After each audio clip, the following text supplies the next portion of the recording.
Baseball in New York is back. The New York Mets are red hot. Yankees are continuing to surge courtesy of Juan Soto and company.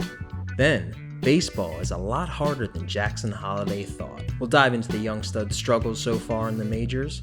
Also, which player has been the biggest surprise thus far? We have two players to discuss that will shock you with their performances so far in the young season. And finally, we're going to rant a bit about the ghost runner on second in extra innings. Why are we still doing this? What's got us upset about it? But before we get into it, welcome back to another episode of Baseball 360. I am your host, Mike Candell, and boy do we have a banger for you today. I want to take a minute to introduce my co-host here. Quite possibly the most humble Yankee fan I have ever met. Give it up for Mr. John Fazio. I appreciate the accolade, Mike. I'm not so sure I am the humblest, but I guess you could say I'm one of the humblest Yankee fans, and we'll definitely talk a little bit about them coming up shortly here. But I got to say, those Mets so far are kind of surprising me. We'll get into those Metsies in a little bit. What do you say we do it right now? Let's head down to first base. We're in a New York state of mind. Let's start with these Metsies, shall we? Winning 12 of their last 16 games after a putrid, and I mean putrid, 0-5 start to the season. Going into the season, there wasn't much hopes for this team, but I thought this season was dead. Dead as a doornail after that start. And then all of a sudden, they win a game here, 2 out of 3 against the Reds, and then 2 out of 3 against the Braves. I wish the 2022 Mets had that much spirit the final weekend of the season. Wow. And I look up, there are a few games over 500, 2 out of 3 against the Dodgers, and we got a baseball season all of a sudden. Now, Fazio, I know last week, you counted the Mets out. I'm curious, have they made you change your mind? So, we always like to tease the Mets about when they start their season. I don't think they've lost 5 straight in a long time. You have to fact check me on that one. But I always reminisce about the Family Guy a little bit they do where it's and the Mets season is off. And they just lost their whole season. I always, especially when they lost 5 straight, I was well, just going to be another lost season. Then what happened, Mike, I don't know if you caught this, but on the Detroit Tigers broadcast, they interviewed this pimp, this Mets fan pimp, and he was a huge character. You could probably tell me his name. Do you know his name? I do. His name is Max Weiner. No relation to Seymour Wiener. Different story, different day. But yeah, he is now the rally pimp. He is our good luck charm. He's a diehard Mets fan, and he's bringing the positive juju. Although, as we know, as Met fans, we can't get too high because in the midst of this big winning streak we're on, we do have to come back down to earth a little bit here because Francisco Alvarez, our young talented catcher, unfortunately got a diagnosis for his torn ligament in his left thumb. He's going to miss about 6 to 8 weeks, which means you're going to see Tomas Nido and Omar Narvaez get the reps behind the plate. And we could say what we want about Francisco Alvarez's offense, but he's a very important piece to the pitching staff. I know the pitchers love pitching to him, and that could be a significant blow going forward. And one of our top relievers, Brooks Raley, is also taking a trip to the DL with some inflammation in his elbow. That's never a good thing, as we discussed in last episode. Yeah, definitely. And look, the Mets, usually every year they have always these big blows to their team, big injuries. Alvarez definitely being one of those. He was one of their top offensive players so far this season. But I just feel going back to Maxwell or Max Weiner. I just wanted to say it was funny that the broadcast for the Tigers kind of got him on camera.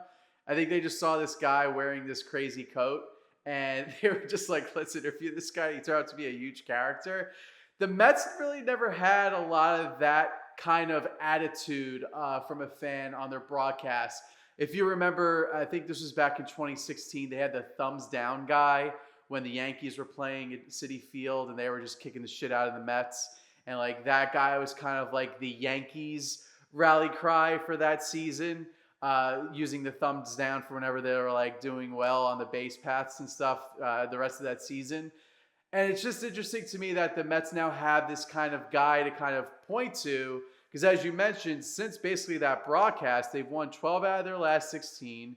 They won 6 straight before losing to today's game against the Dodgers, which, is kind of, I would say, like a great thing for them to take 2 out of 3, especially in LA, facing the Dodgers, who are a beast of a team. I think that's like a pat on your back, good situation for them to be in. They go to San Francisco next, who's been pretty hot themselves as well. So now you asked me before, how do I feel about the Mets? I still think they're not going to make the playoffs. But I think if they do make a run for this fan is what I think you're going to point to as like the season's rally cry. I feel like a team that does really well for a season has like one sort of thing they point to as like this person or this thing is helping us win games. I think Max Weiners is going to be the guy for the Mets if they start doing really well. Well, I take back everything nice I said about you in the intro. Anyway, yeah, the Mets could use all the positive juju they can to get them through the season. They got JD Martinez supposed to come back Friday against the Cardinals coming up, and hopefully could keep the offense going, because the Mets are going to need the offense if they have any chance of competing this season. That's true, and you did put together that nice little essay video for our channel a few weeks ago about JD Martinez joining the Mets, and I think he could be a player that provides a little bit of offensive spark in the lineup, especially now that Alvarez is out. They're going to need somebody to kind of replace that offensive prowess, and he could be that guy DHing in that lineup that could provide hopefully 20 to 25 homers in a season. Yeah, and I feel like we're going back and forth here, crosstown rivals, Mets, Yankees, Mets. Harrison Bader, your old friend, helping my team out a little bit. Yeah, definitely. He's the only player hitting over 300 that's basically playing every day for the team. He's sitting at 308 as of games this Sunday, the 21st of April. And look, I was kind of, I don't want to say upset, but I was a little surprised that the Yankees didn't try to bring him back on their team for another year. I guess with Juan Soto, pretty good replacement, if I may say so myself. But I always felt like Harrison Bader was a great ball player, both offensive and defensively. He can make great plays out in the outfield. And I feel like he's getting it done for the Mets so far. It's good to see. And speaking of those Yankees, let's talk a little bit about them. I know we talked a bit about them last show. Juan Soto hit a home run as we were taping last week, which was pretty cool. We put a short out in case you didn't see that. But today we got another great start from Luis Yil. We talked a little bit about him last week. Looking like one of those like solid 2-3 stars in the rotation for the Yankees. So they have Marcus Stroman. They've got Nestor Cortez, who's pitching really well for them. And then you also have Clark Schmidt, who's been doing a decent job. And Cole's not even around yet. He's going to be coming later this season. And I just think, with him being added to the lineup, that's why I kind of mentioned last week, I feel like they could get a really good run with the World Series. And Aaron Judge even hasn't been playing well offensively so far. He's been cold. It's only going to be a matter of time for him to kind of start popping homers to left field, to center field, right field, what have you. My only concern about this team, Mike, and this might be a paranoia Yankee fan type of analysis here, and you can chime in if you want after I'm done, but my only concern is Clay Holmes. Now, look, he's actually leading the league in saves right now with 9. He doesn't even have an earned run to his name just yet. He gave up a couple of unearned on one of his games that he blew the save for. But I personally feel like he's a bit erratic a lot when he's out there, and he kind of folds under pressure. And I'm not saying this season, but in seasons past he has done. And I just feel in my gut that if they get to a situation where they're either in the playoffs or they're fighting for a playoff spot, I do think they'll make it to the playoffs. So let's just say in a tight playoff game, if he's out there and they only have a 1-run lead, I'm concerned he's not going to be able to hold out a win and blow that game, and that can cost the team a season. And I don't think they're going to address the situation. He's doing great so far. There's no reason to get another closer right now. Closers are very hard to come by. He's not Mariano Rivera, I know that, but I just feel like this situation, I feel like he could be a little erratic when it comes to the playoffs. Yeah, no, I understand your concern. And like you said, like being a Yankee fan, you're spoiled by having Mariano Rivera. Every single closer from here on out is going to be held to that standard, and they're never going to really live up to it. But no, I mean, that's fair. You're a fan who wants to make sure your team and has the roster. They have all their ducks in a row. They don't want to have any holes in the bullpen. Trust me, a bad bullpen or a closer that's spotty can definitely ruin a team's chances. Yeah, look, at the end of the day, he's doing great. Let's put that energy out there. He's going to continue to do well, but it is a thought in the back of my mind. And obviously, October is a little bit of a ways to go. So let me just enjoy the season. Let's us enjoy good New York sports right now, because not only the Yankees and Mets are playing well, but we also got the Rangers and Knicks in the playoffs. Got a first win so far in this first series in the playoffs. So hopefully we can continue winning ways in New York, because it's been a long time. Yeah, no, I couldn't agree more. Hopefully our football teams can get on board with the rest of the city. Yeah, well, being a Giants fan, you being a Jets fan, Daniel Jones is a huge hiccup, and obviously your quarterback situation with Rodgers, who knows what you're going to get out of him. He may just leave the team and try to run for vice president this year. Well said. Unfortunately, we're not a football podcast, but that could be our move in the future. Instead, let's take our butts down second base, shall we? Let's go for a holiday, and not a good one. Ha ha ha, very funny. Well, as our buddy Fazio was alluding to, Jackson Holliday, off to a historically slow start, you could say. Major League Baseball hasn't been very friendly to him so far. I think him being a 20-year-old, not just a baseball player, but just a 20-year-old kid still, I think the moment might be a little too big for him right now. Kind of hard to believe because his father was a Major League Baseball player, but it's supposed to be hard at this level, and I think his dad could tell him that. What do you think so far, Fazio, of what you've seen from Jackson Holliday? All right, so I'm going to come at this as from a fantasy baseball owner. I was able to keep Jackson Holliday, so I've been tracking him a lot. Even going back to last year, seeing him go through the minors, and you pointed out in our pre-show, Mike, that he was starting from low A at the beginning of 2023 and made his way all the way up to triple A by season's end last year. He had 477 at-bats in 125 games. And then he got into this year, only 10 games in AAA. He played extremely well for Norfolk. He comes up, and he hasn't panned out. And he's sitting right now at 30 at-bats. He's only got one hit. He struck out 16 times. His average is at .033.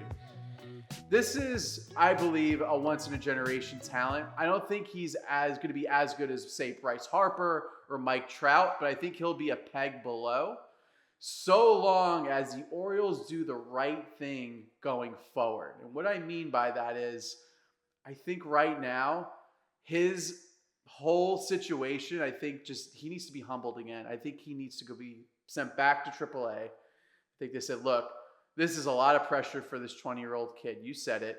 Not being patient at the plate. One thing we said in pre-show is that he was very patient. He had over 100 walks last year in the minors. He has no walks in the majors so far this year. And that just shows he just has no plate discipline right now. He's just too anxious at the plate each time he goes up there. And he's just swinging at anything he can. So I think they just need to have a long discussion about, look, you're going to be great. I think we might have rushed you too far into this.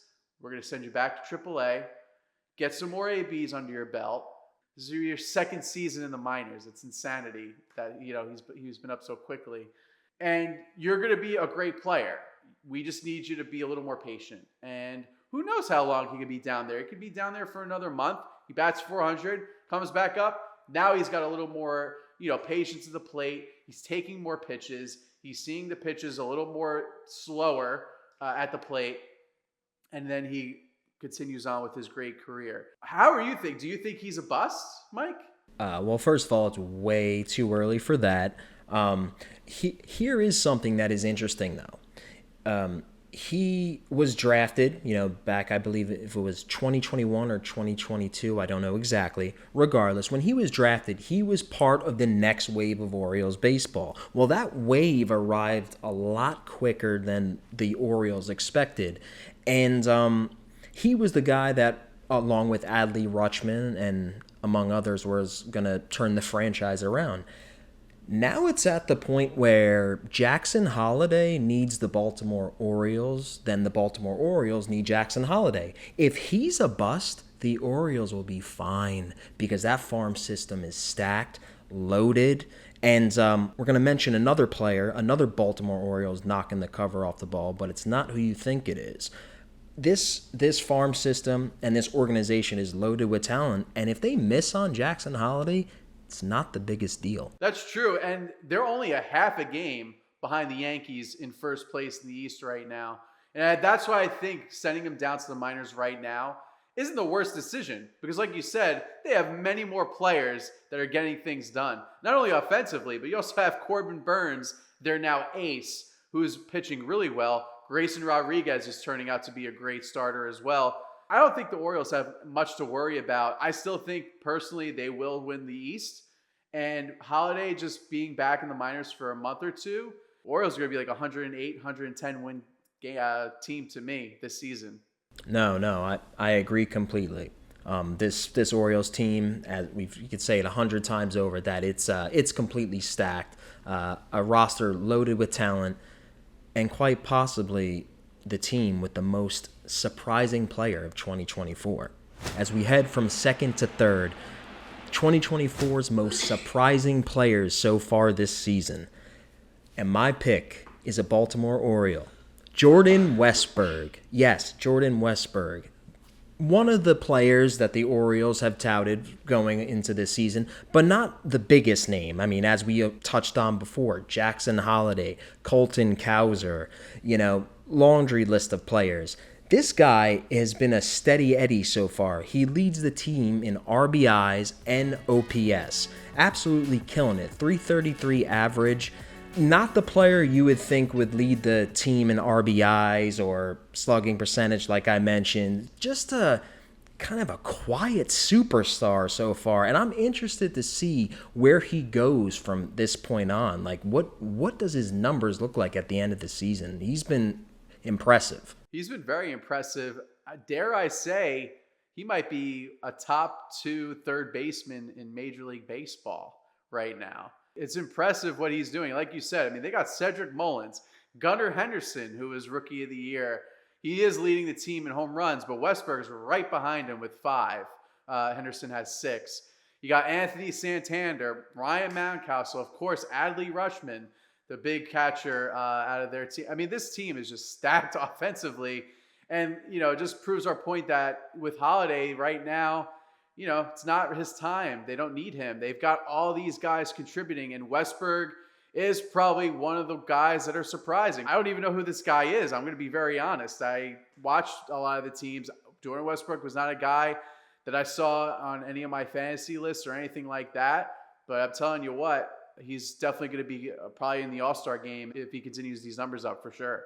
Yeah, and I drafted him in fantasy baseball, and he's been sitting on my bench these first couple of weeks because I just can't find a spot for him. Somebody's gonna have to sit now because I gotta play the hot hand when I can. Not to make things awkward, but Mr. Fazio offered me a trade in fantasy baseball that I plan on declining. I think it was a pretty fair trade, though, if I may say. I was trading Vlad Guerrero for Logan Webb, and that was before his magnificent start on Thursday night against the Diamondbacks, going 7 innings strong, no earned. I had a feeling that start was going to reel you back from accepting that trade, but maybe we revisit that later in the year. But in any case, before we get to our last segment, I want to hit on my surprising player, and he's actually the best starter in Major League Baseball.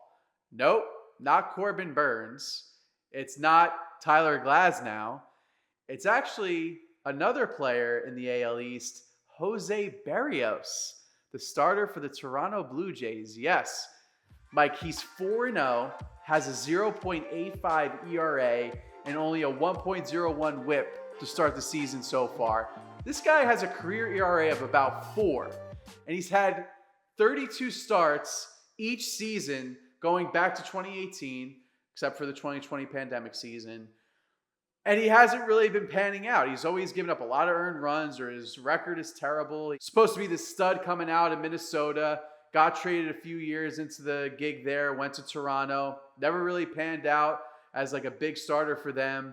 Kevin Gausman had a huge year for the Blue Jays last year, had a decent start against the Yankees earlier this week, but otherwise it's been pretty terrible. And now they have this ace who was supposed to blossom many years ago, who's now the second best player in Yahoo's fantasy sports right now. This season so far, he's a stud, and it's shocked me. Yeah, he's always been a guy who sounds like he's better than he is because he was a touted prospect coming up with the Twins. And the Blue Jays traded for him back in 2021 at the trade deadline. And made 12 starts for them in 2021. But then 2022 had an ERA of 5.23 for them. And he's been trying to work it back down ever since. And this is a great start to the season for him. And the Blue Jays, if they want to stay in that AL East race, they're going to need as much pitching as they can get. Yeah, I mean, I don't know what kind of happens with the Blue Jays as far as like turning his mechanics around. I literally just Googled right now. Pete Walker is their pitching coach. He's been with the team since 2012. So, I mean, he's been with them for a while. I don't know what it is, what happened. Maybe in the offseason he had like a really different workout plan. But whatever it was, I mean, it's worked out tremendously. And he's right now, he's going to be the starter for the AL and the All-Star game this season. That'll be wild. I think, and not to make this episode all about the AL East or the Baltimore Orioles, but I think Corbin Burnes will make a run at that for sure. Yeah, but I'm actually really happy to see Berrios coming off a hot start like this. I've drafted him a couple of times in fantasy baseball, and he's never really panned out. So this is really good to see. Probably not who you guys thought were going to be the picks for the most surprising player at the start of 2024. And listen, this stuff can all change. It's a long season. It is only April. But it is April, and I'm already sick and tired of something. Foz, what do you say we head home and talk about it? Saving the best for last. Let's do it. All right, guys. The ghost runner at second. Can we put that to bed, please? Like, that's the corniest thing you've ever seen, right? Right? I mean, I understand they had to do it for the pandemic season of 2020. A lot of stuff had to happen that year. But it crept into the 2021 season. And then in 2022, they just decided that this is going to be the new normal. It's circusy. It's a clown show. I think it's cheap. They tend to make arguments that they hate draconian length extra inning games that it goes 16, 17 innings. They want to save bullpen. It's a bunch of people who pretend they like baseball and they want to make baseball shorter. I don't know. I think it's the corniest thing I've ever seen. I called it Mickey Mouse shit. I stand by that. Look, Disney World's a great place. I have no qualms about that, but it is Mickey Mouse shit. The beauty about this game is that there's no time clock, there's no clock to show like, okay, this is how much more time you have until the end of the game. Baseball is so different in that could be however short or long in a game. With this runner at second base now in extra innings, it's just speeding up that process. And, as you were saying, like, who's deciding this? Like, who's deciding to keep this? It kind of occurred to me, this is obviously a business decision because they don't want to have a reliever or somebody important on the team blow out their arm or like they get lost in the season and they blame the extra innings because they had to throw a few more innings. And, part of me is like, I get that, like, but you're just sucking the fun out of a game, like out of the sport when you're doing this. You're not supposed to be giving hand-me-outs in sports. This to me is a hand-me-out to both teams, mainly the home team because they have more of an advantage to win if the top of the order in the top half of the inning doesn't score a run. I guess this is like a baseball purist, like old men yelling at the clouds type of thing, but I'm not about it. I don't like it anymore. They got to get rid of it. They're probably not going to get rid of it, but it just sucks the fun out of like what baseball was meant to be. And I'm sure a lot of the old folks, the older players would agree with that. Yeah, not to be the crotchety old man about baseball. I think I've been very fair and generous with the pitch clock. I like the pitch clock. It's working out. It's working so well. I forgot there was a pitch clock. But this extra inning shit has to go.